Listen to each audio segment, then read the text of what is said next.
ओम श्री परमात्मने नमः। अथ षोडशोऽध्यायः दैवासुरसम्पद्विभागयोगः। श्रीभगवानुवाच अभयं सत्त्वसंशुद्धिः ज्ञानयोगव्यवस्थितिः दानं दमश्च यज्ञश्च स्वाध्यायस्तप आर्जवम् अहिंसा सत्यमक्रोधः त्यागः शान्तिरपैशुनम् दया भूतेष्वलोलुप्त्वम् मार्दवम् ह्रीरचापलम् तेजः क्षमा धृतिः शौचम् अद्रोहो नातिमानिता भवन्ति सम्पदं दैवीम् अभिजातस्य भारत दम्भो दर्पोऽभिमानश्च क्रोधः पारुष्यमेव च अज्ञानं चाभिजातस्य पार्थ सम्पदमासुरीम् दैवी सम्पद्विमोक्षाय निबन्धायासुरीमता मा शुचः सम्पदं दैवीम् अभिजातोऽसि पाण्डव द्वौ भूतः सर्गौ लोकेऽस्मिन् दैव आसुर एव च दैवो विस्तरशः प्रोक्तः आसुरं पार्थ मे शृणु प्रवृत्तिं च निवृत्तिं च जनान विदुरासुराः न शौचं नापि चाचारः न सत्यं तेषु विद्यते असत्यमप्रतिष्ठं ते जगदाहुरनीश्वरम् अपरस्परसम्भूतं किमन्यत् कामहैतुकम् एतां दृष्टिमवष्टभ्य नष्टात्मानोऽल्पबुद्धयः प्रभवन्त्युग्रकर्माणः क्षयाय जगतो हिताः काममाश्रित्य दुष्पूरं दम्भमानमदान्विताः मोहाद् गृहीत्वा सद्ग्राहान् प्रवर्तन्ते शुचिव्रताः चिन्तामपरिमेयां च प्रलयान्तामुपाश्रिताः कामोपभोगपरमाः एतावदिति निश्चिताः आशापाशशतैर्बद्धाः कामक्रोधपरायणाः ईहन्ते कामभोगार्थम् अन्यायेनार्थसञ्चयान् इदमद्य मया लब्धम् इमं प्राप्स्ये मनोरथम् इदमस्तीदमपि मे भविष्यति पुनर्धनम् असौ मया हतः शत्रुः हनिष्ये चापरानपि ईश्वरोऽहमहं भोगी सिद्धोऽहं बलवान् सुखी आढ्योऽभिजनवाम्नस्मि कोऽन्योऽस्ति सदृशो मया यक्ष्ये दास्यामि मोदिष्ये इत्यज्ञानविमोहिताः अनेकचित्तविभ्रान्ताः मोहजालसमावृताः प्रसक्ताः कामभोगेषु पतन्ति नरकेषु चौ आत्मसम्भावितास्तब्धाः धनमानमदान्विताः यजन्ते नाम यज्ञैस्ते दम्भेनाविधिपूर्वकम् अहङ्कारं बलं दर्पं कामं क्रोधं च संश्रिताः मामात्मपरदेहेषु प्रद्विषन्तोऽभ्यसूयकाः तानहं द्विषितः क्रूरान् संसारेषु नराधमान् क्षिपाम्यजस्रमशुभान् आसुरिष्वेव योनिषु आसुरीं योनिमापन्नाः मूढा जन्मनि जन्मनि मामप्राप्यैव कौन्तेय ततो यान्त्यधमां गतिम् त्रिविधं नरकस्येदं द्वारं नाशनमात्मनः कामः क्रोधस्तथा लोभः तस्मादेतत्त्रयं त्यजेत् एतैर्विमुक्तः कौन्तेय तमोद्वारैस्त्रिभिर्नरः आचरत्यात्मनः श्रेयः ततो याति परां गतिम्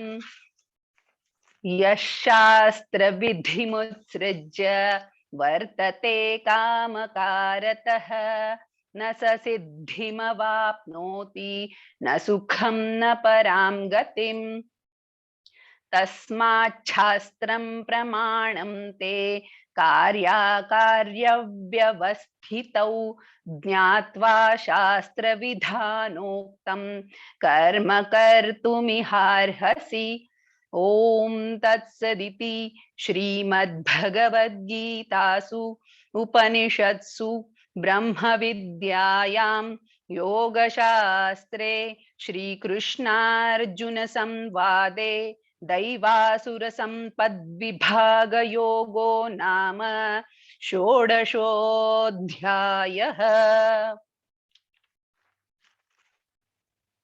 ॐ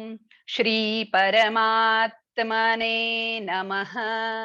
अथ सप्तदशोऽध्यायः श्रद्धात्रयविभागयोगः। अर्जुन उवाच ये शास्त्रविधिमुत्सृज्य यजन्ते श्रद्धयान्विताः तेषां निष्ठा तु का कृष्ण सत्त्वमाहोरजस्तमः। श्रीभगवानुवाच त्रिविधा भवति श्रद्धा देहिनां सा स्वभावजा सात्विकी राजसी चैव तामसी चेति तां शृणु। सत्त्वानुरूपा सर्वस्य श्रद्धा भवति भारत श्रद्धामयोऽयं पुरुषः यो यच्छ्रद्धः स एव सः। यजन्ते सात्विका देवान् यक्षरक्षांसि राजसाः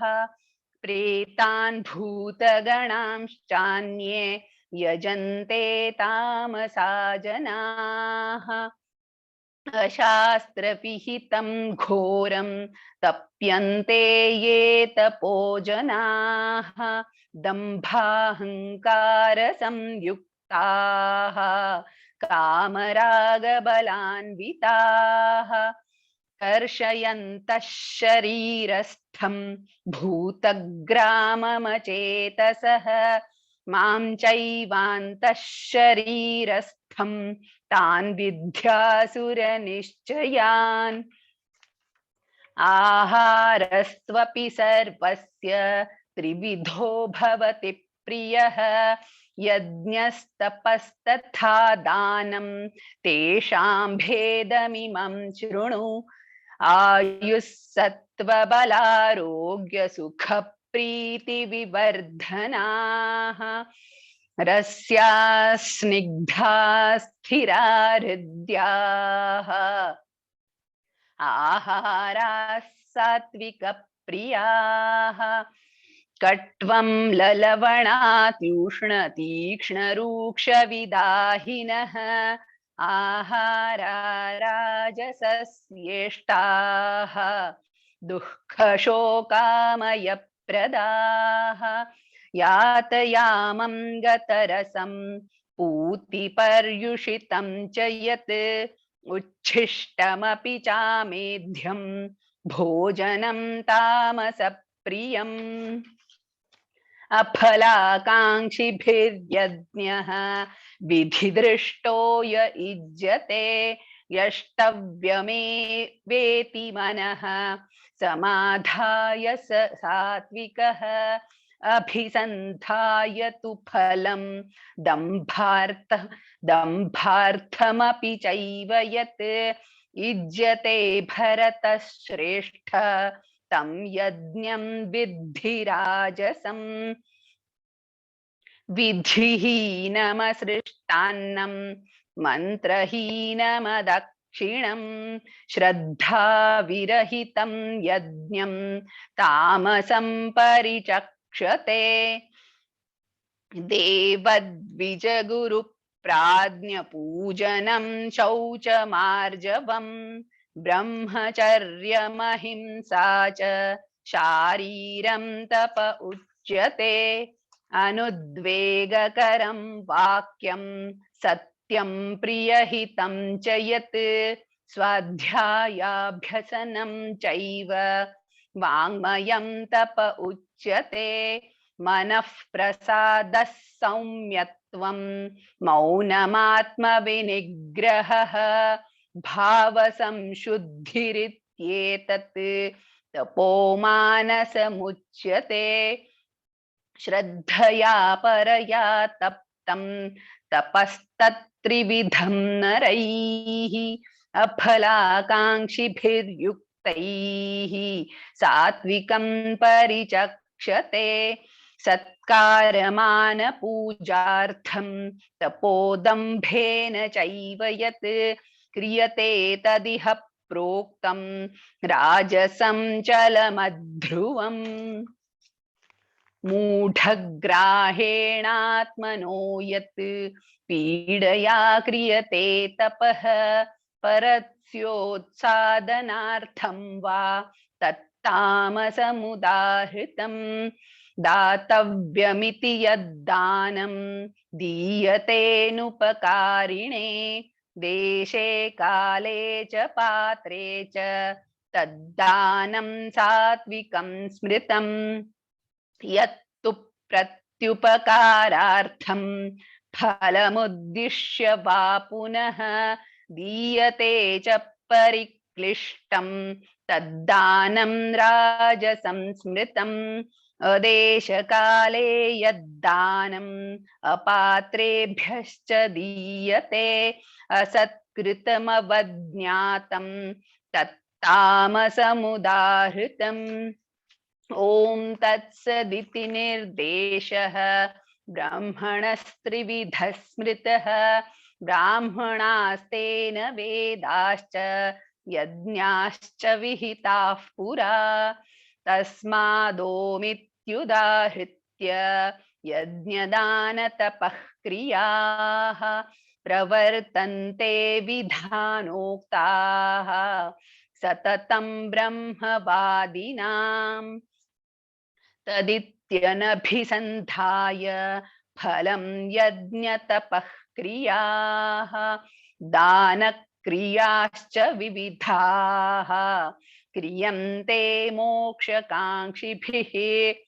सद्भावे साधुभावे च सदित्येतत् प्रयुज्यते प्रशस्ते कर्मणि तथा सच्छब्दः पार्थयुज्यते यज्ञे तपसि दाने च स्थितिः सदिति चोच्यते कर्म चैव तदर्थीयं सदित्येवाभिधीयते अश्रद्धया हुतं दत्तं तपस्तप्तं कृतं च यत् असदित्युच्यते पार्थ न च तत्प्रेत्य नो इह ओम तत्सदिति श्रीमद्भगवद्गीतासु उपनिषत्सु ब्रह्म विद्यायां योगशास्त्रे श्रीकृष्णार्जुन संवादे श्रद्धात्रय विभाग योगो नाम सप्तदशोऽध्यायः। ओम श्री परमात्मने नमः। अथ अष्टादशोऽध्यायः मोक्षसंन्यासयोगः। अर्जुन उवाच सन्न्यासस्य महाबाहो तत्त्वमिच्छामि वेदितुम् त्यागस्य च ऋषिकेश पृथक् केशिनिषूदन। श्रीभगवानुवाच काम्यानां कर्मणां न्यासं सन्न्यासं कवयो विदुः सर्वकर्मफलत्यागं प्राहुस्त्यागं विचक्षणाः। त्याज्यं दोषवदित्येके कर्म प्राहुर्मनीषिणः यज्ञदानतपः कर्म न त्याज्यमिति चापरे। निश्चयं शृणु मे तत्र त्यागे भरतसत्तमा। त्यागो हि पुरुषव्याघ्र त्रिविधः सम्प्रकीर्तितः यज्ञदानतपः कर्म न त्याज्यं कार्यमेव तत्। यज्ञो दानं तपश्चैव पावनानि मनीषिणाम्। एतान्यपि तु कर्माणि सङ्गं त्यक्त्वा फलानि च कर्तव्यानीति मे पार्थ निश्चितं मतमुत्तमम्। नियतस्य तु सन्न्यासः कर्मणो नोपपद्यते मोहातस्य परित्यागः तामसः परिकीर्तितः। दुःखमित्येव यत्कर्म कायक्लेशभयात् त्यजेत् स कृत्वा राजसं त्यागं नैव त्यागफलं लभेत्। कार्यमित्येव यत्कर्म नियतं क्रियतेऽर्जुन सङ्गं त्यक्त्वा फलं चैव सत्यागः सात्विको मतः। न द्वेष्ट्य कुशलं कर्म कुशलेनानुषज्यते त्यागी सत्त्वसमाविष्टः मेधावी छिन्न संशयः। न हि देहभृतां शक्यं त्यक्तुं कर्माण्यशेषतः यस्तु कर्मफलत्यागी सत्यागीत्यभिधीयते। अनिष्टमिष्टं मिश्रं च त्रिविधं कर्मणः फलं भवत्यत्यागिनां प्रेत्य न तु सन्न्यासिनां क्वचित्। पञ्चैतानि महाबाहो कारणानि निबोध मे सांख्ये कृतान्ते प्रोक्तानि सिद्धये सर्वकर्मणाम्। अधिष्ठानं तथा कर्ता करणं च पृथग्विधं विविधाश्च पृथक् चेष्टाः दैवं चैवात्र पञ्चमम्। शरीरवाङ्मनोभिर्यत् कर्म प्रारभते नरः न्यायं वा विपरीतं वा पञ्चैते तस्य हेतवः। तत्रैवं सति कर्तारम् आत्मानं केवलं तु यः पश्यत्यकृतबुद्धित्वान् न स पश्यति दुर्मतिः। यस्य नाहङ्कृतो भावः बुद्धिर्यस्य न लिप्यते हत्वापि स इमान् लोकान् न हन्ति न निबध्यते। ज्ञानं ज्ञेयं परिज्ञाता त्रिविधा कर्म चोदना करणं कर्म कर्तेति त्रिविधः कर्म संग्रहः। ज्ञानं कर्म च कर्ता च त्रिधैव गुणभेदतः प्रोच्यते गुणसाङ्ख्याने यथावत् शृणुतान्यपि। सर्वभूतेषु येनैकं भावमव्ययमीक्षते अविभक्तं विभक्तेषु तज्ज्ञानं विद्धि सात्विकं पृथक्त्वेन तु यज्ञानं नानाभावान् पृथग्विधान् वेत्ति सर्वेषु भूतेषु तज्ज्ञानं विद्धि राजसम् यत्तु कृत्स्नवदेकस्मिन् कार्ये सक्तमहैतुकम् अतत्त्वार्थवदल्पं च तत्तामसमुदाहृतम् नियतं सङ्गरहितम् अरागद्वेषतः कृतम् अफलप्रेप्सुना कर्म यत्तत् सात्विकमुच्यते यत्तत्सात्विकमुच्यते यत्तु कामेप्सुना कर्म साहंकारेण वा पुनः क्रियते बहुलायासं तद्राजसमुदाहृतम् अनुबन्धं क्षयं हिंसाम् अनपेक्ष च पौरुषं मोहादारभ्यते कर्म यत्तत्तामसमुच्यते मुक्तसङ्गोऽनहं वादी धृत्युत्साहसमन्वितः सिद्ध्यसिद्ध्योर्निर्विकारः कर्ता सात्विक उच्यते रागी कर्मफलप्रेप्सुः लुब्धो हिंसात्मको शुचिः हर्षशोकान्वितः कर्ता राजसः परिकीर्तितः अयुक्तः प्राकृतस्तब्धः शठो नैष्कृतिकोलसः विषादी दीर्घसूत्री च कर्ता तामस उच्यते बुद्धेर्भेदं धृतेश्चैव गुणतस्त्रिविधं शृणु प्रोच्यमानमशेषेण पृथक्त्वेन धनञ्जय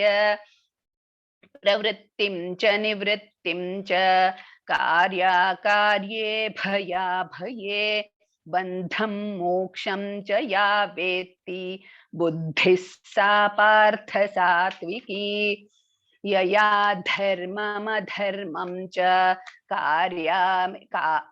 कार्यं चाकार्यमेव च अयथावत् प्रजानाति बुद्धिः सा पार्थ राजसी अधर्मं धर्ममिति या मन्यते तमसावृता सर्वार्थान् विपरीतांश्च बुद्धिः सा पार्थ तामसी धृत्या यया धारयते मनः प्राणेन्द्रियक्रियाः योगेनाव्यभिचारिण्या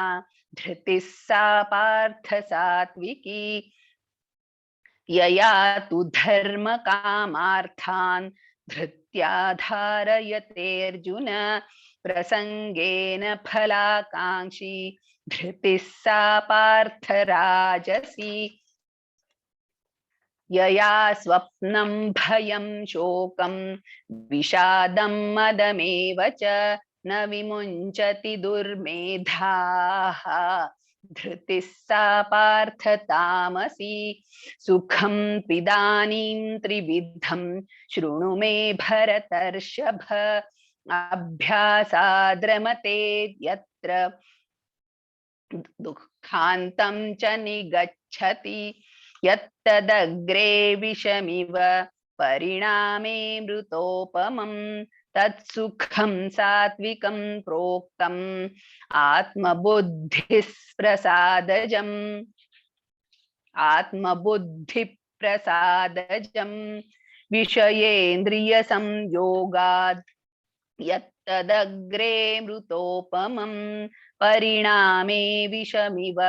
तत्सुखं राजसंस्मृतं यदग्रे चानुबन्धे च सुखं मोहनमात्मनः निद्रालस्य प्रमादोत्थं तत्तामसमुदाहृतम् न तदस्ति पृथिव्यां वा दिवि देवेषु वा पुनः सत्वं प्रकृतिजैर्मुक्तं यदेभिः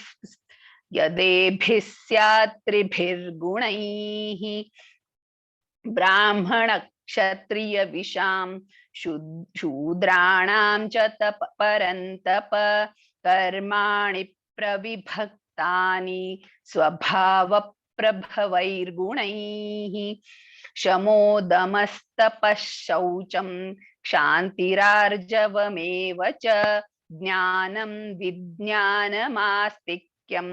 ब्रह्मकर्म स्वभावजम् शौर्यं तेजो धृतिर्दाक्ष्यं युद्धे चाप्यपलायनं दानमीश्वर भावश्च क्षात्रं कर्म स्वभावजम् कृषिगौरक्ष वाणिज्यं वैश्यकर्म स्वभावजम् परिचर्यात्मकं कर्म शूद्रस्यापि स्वभावजम् स्वे स्वे कर्मण्यभिरतः संसिद्धिं लभते नरः स्वकर्मनिरतः सिद्धिं यथा विन्दति तच्छृणु यतः प्रवृत्तिर्भूतानां येन सर्वमिदं ततं स्वकर्मणा तमभ्यर्च्य सिद्धिं विन्दति मानवः श्रेयान् स्वधर्मो विगुणः परधर्मात् स्वनुष्ठितात् स्वभावनियतं कर्म कुर्वन्नाप्नोति किल्बिषम्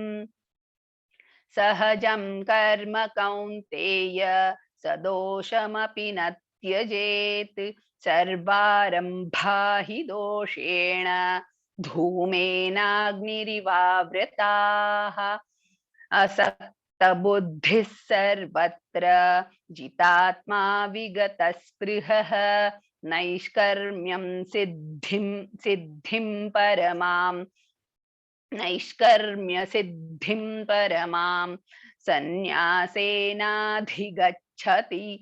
सिद्धिं प्राप्तो यथा ब्रह्म तथाप्नोति निबोध मे समासेनैव कौन्तेय निष्ठा ज्ञानस्य या परा बुद्ध्या विशुद्धया युक्तः धृत्यात्मानं नियम्य च शब्दादीन् विषयान् त्यक्त्वा रागद्वेषौ व्युदस्य च विविक्तसेवी लघ्वाशी यत वाक्कायमानसः ध्यानयोगपरो नित्यं वैराग्यं समुपाश्रितः अहंकारं बलं दर्पं कामं क्रोधं परिग्रहं विमुच्य निर्ममः शान्तः ब्रह्मभूयाय कल्पते ब्रह्मभूतः प्रसन्नात्मा न शोचति न काङ्क्षति समः सर्वेषु भूतेषु मद्भक्तिं लभते पराम् भक्त्या मामभिजानाति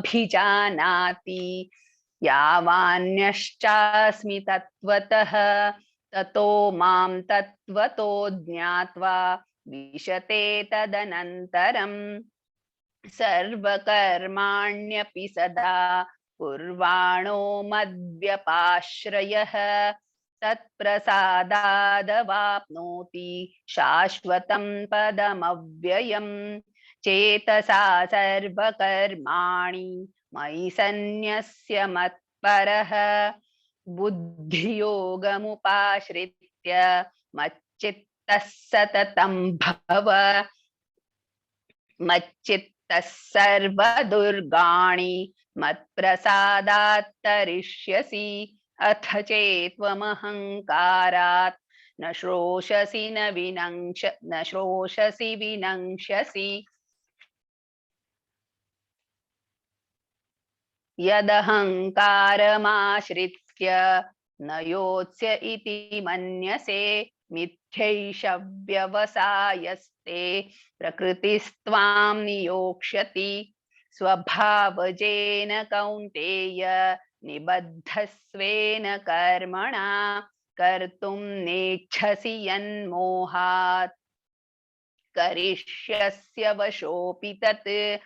ईश्वरः सर्वभूतानां हृद्देशोऽर्जुन तिष्ठति भ्रामयन् सर्वभूतानि यन्त्रारूढानि मायया तमेव शरणं गच्छ सर्वभावेन भारत तत्प्रसादात् परां शान्तिं स्थानं प्राप्स्यसि शाश्वतम् इति ते ज्ञानमाख्यातं गुह्याद् गुह्यतरं मया विमृशैतदशेषेण यथेच्छसि तथा कुरु सर्वगुह्यतमं भूयः शृणु मे परमं वचः इष्टोऽसि मे दृढमिति ततो वक्ष्यामि ते हितं मन्मना भव मद्भक्तः मद्याजी मां नमस्कुरु मामे वैष्यसि सत्यं ते प्रतिजाने प्रियोऽसि मे सर्वधर्मान् परित्यज्य मामेकं शरणं व्रज अहं त्वा सर्वपापेभ्यः मोक्षयिष्यामि मा शुचः इदं ते न तपस्काय न भक्ताय कदाचन न चाशुश्रूषवे वाच्यं न च मां योऽभ्यसूयति य इमं परमं गुह्यं मद्भक्तेष्वभिधास्यति भक्तिं मयि परां कृत्वा मामे वैष्यत्य संशयः न च तस्मान्मनुष्येषु कश्चिन्मे प्रियकृत्तमः भविता न च मे तस्माद् अन्यः प्रियतरो भुवि अध्येष्यते च य इमं धर्म्यं संवादमावयोः ज्ञानयज्ञेन तेनाहम् इष्टस्यामिति मे मतिः श्रद्धावाननसूयश्च शृणुयादपि यो नरः सोऽपि मुक्तः शुभान् लोकान् प्राप्नुयात् पुण्यकर्मणाम् कच्चिदेतच्छ्रुतं पार्थ त्वयैकाग्रेण चेतसा कच्चिदज्ञानसम्मोहः